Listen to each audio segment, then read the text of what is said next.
Mr. Rhodes, I wish were here. He had as a unique perspective.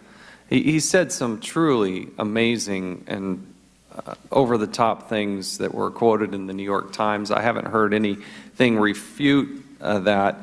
One of the ones that I think would concern all of us is this quote that he said on the 4th page of this article, at least as it's printed out, quote, "I don't know anymore where I begin and Obama ends."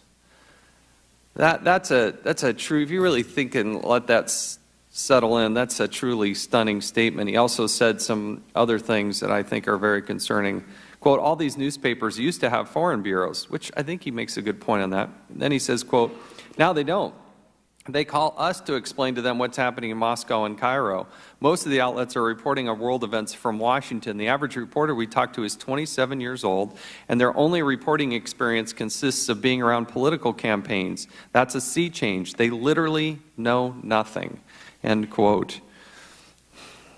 He went on to say, Mr. Rhodes said, quote, "But then there are these sorts of force multipliers. We have our compadres. I will reach out to a couple people, and you know, I wouldn't want to name them." And then he goes on, and anyway, it's really interesting in his approach. But here's what, that's one component. But you compile that on top of what you also hear former Secretary Panetta said. This is what Secretary Panetta said. This is a quote from Panetta. "And you know my view, talking with the President, was, if I brought it to the point where we had evidence that they're developing an atomic weapon, I think the President is serious, that he is not going to allow that to happen."